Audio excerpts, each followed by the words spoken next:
Seguramente tu amigo, tu amiga o cualquier familiar te ha dicho lo que tú tienes es un lumbago o una lumbalgia mecánica y te has preocupado por saber qué es entonces un lumbago y por qué me ha dado. Pues en este video te estaré explicando detalladamente, paso por paso, qué es un lumbago, cuáles son sus síntomas y qué es lo que lo produce.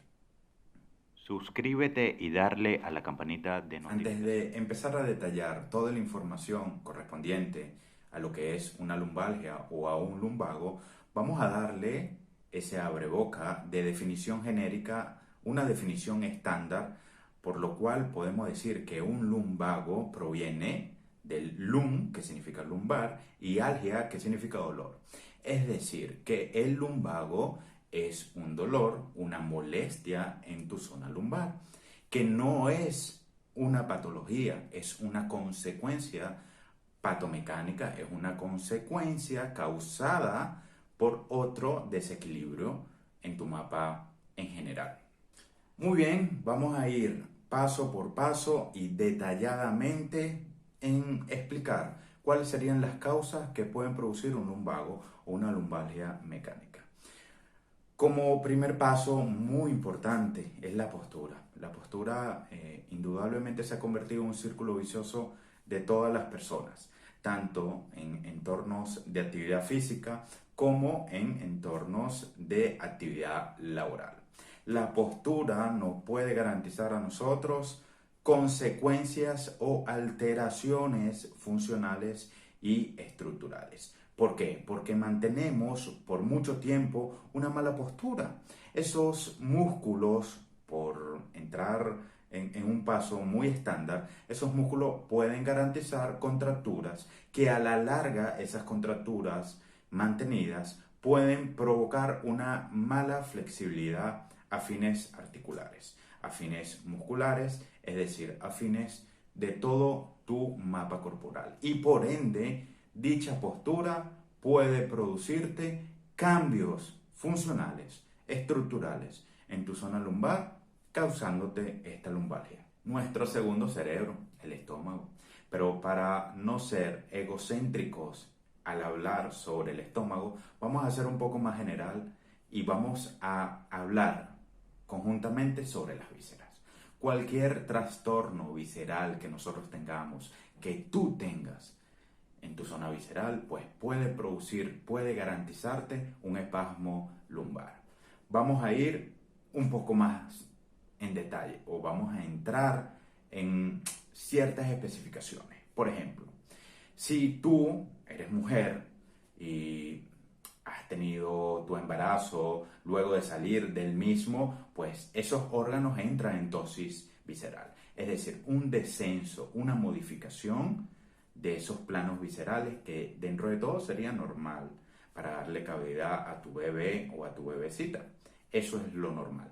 Pues si no tienes una precaución posparto, no tienes un buen fortalecimiento posparto, esos órganos van a estar en un descenso muy mínimo a fines viscerales. Y eso por estrés neural puede producirte una contractura, un espasmo a fines del cuadrado lumbar.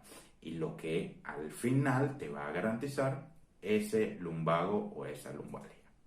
Otra cosa, el estrés puede alterarte tu estómago, puede alterar tu vesícula. Si tú tienes alteraciones en tu estómago, en tu vesícula, esos músculos que están situados en la zona lumbar van a estar muy contraídos y te pueden generar esa lumbalgia.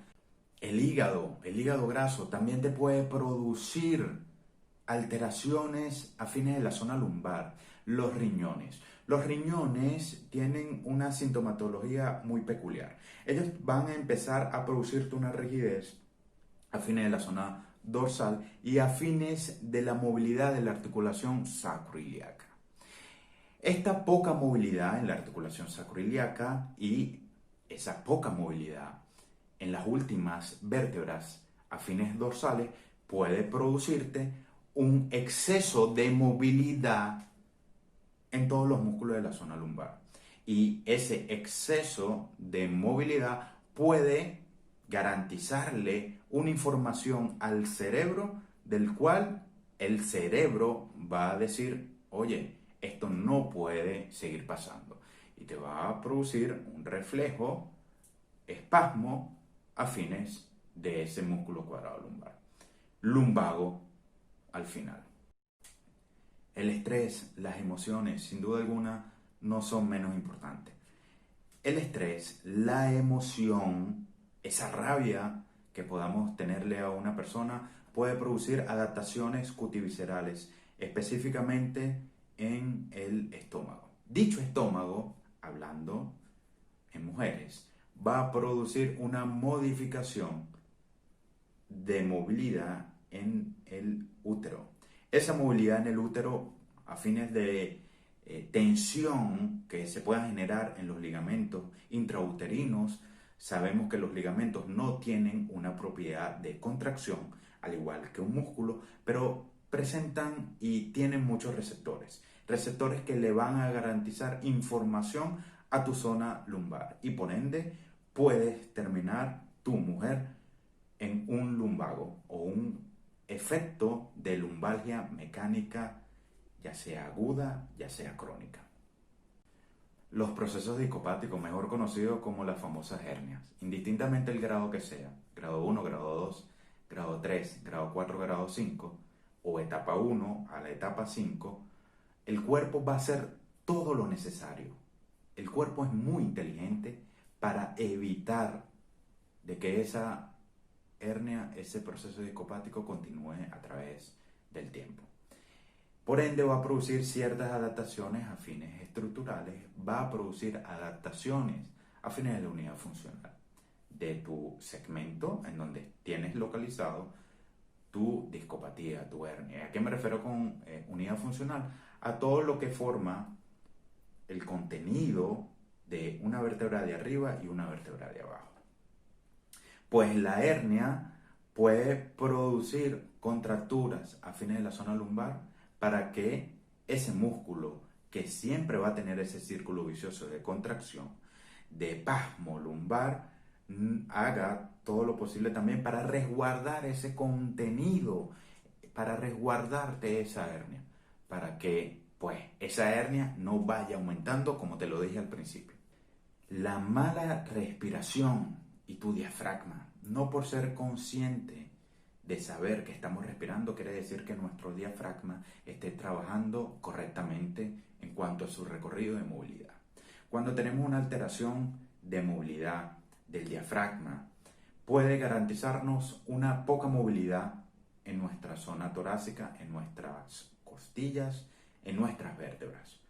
Y si ya sabemos que la poca movilidad a fines dorsales puede producir un lumbago, puede ser que esta causa sea porque tú tengas este círculo vicioso de lumbalgia, de lumbago, que no puedes acabar con ella. Así que ten presente el diafragma, ten presente tu respiración. Y para terminar, el psoas, ese músculo archiconocido.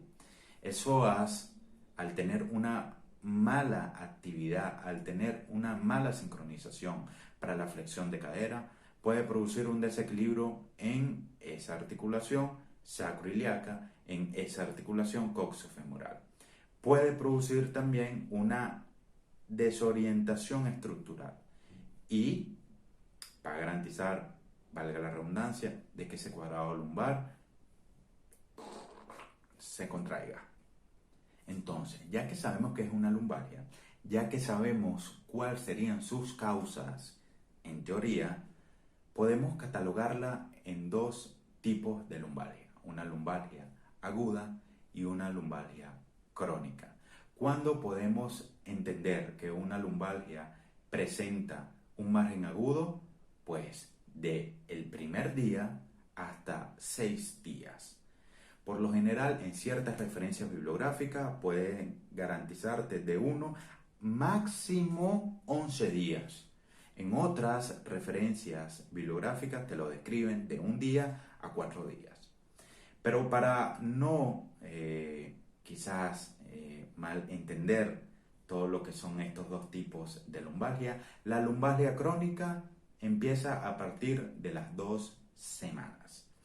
Pero la efectividad, pero esa característica que tenga la lumbalgia crónica es que no va a ser constante. Es decir, puede aparecer por 3, 5 días, una semana, cuando mucho.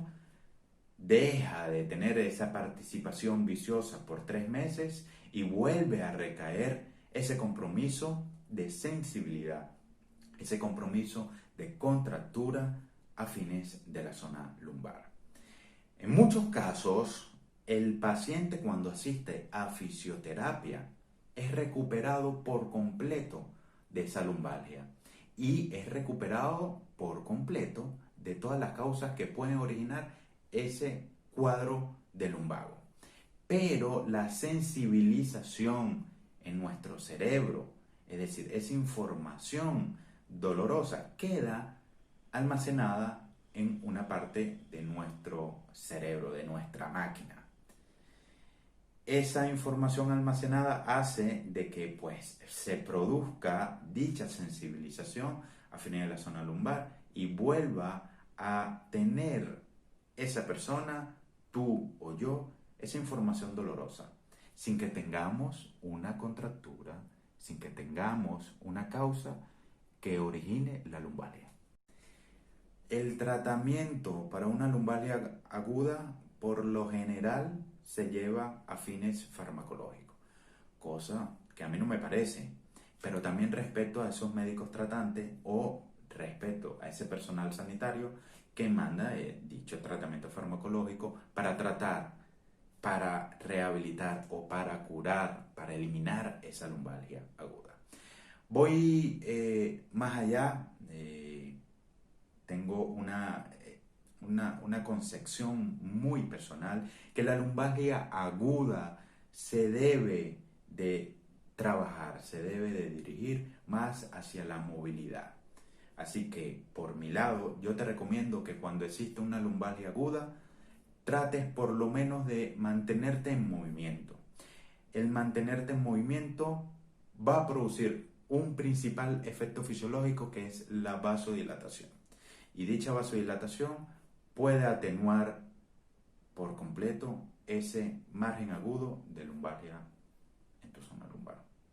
El tratamiento para la lumbalgia crónica va más allá de nuestros conocimientos. ¿Y por qué? Porque deberíamos de evaluar todas las consecuencias, todas las causas que podamos tener en nuestro mapa corporal. Evaluar diafragma, trabajar diafragma, evaluar vísceras, trabajar vísceras, evaluar musculatura periarticular, es decir, musculatura que esté involucrada en esa zona y trabajarla. Trabajar el componente cervical, trabajar el componente dorsal, trabajar la articulación sacroiliaca, muy importante, trabajar el tipo de pisada, trabajar esa diadococinesia, esa marcha y evaluar. Evidentemente, sin una evaluación no podemos garantizar de que esa lumbalgia o ese proceso de lumbago crónico desaparezca. La evaluación muy importante. Por último, evitar al 1000% el catastrofismo. Evitar malas palabras y malas emociones como por ejemplo, me duele y nunca se me va el dolor. Nadie me puede rehabilitar. No sirvo para nada. Me duele a cada instante y a cada hora. Sabemos que el dolor es una experiencia muy subjetiva, netamente individual. Pero por favor, evita caer en ese catastrofismo. Porque puede producir que esas emociones puedan seguir alterando esa sensibilización a fines de nuestro cerebro, a fines estructurales y a fines funcionales. Y por ende, vas a hacer de que ese círculo vicioso siempre esté allí acompañándote en tu mapa corporal, específicamente en tu zona lumbar.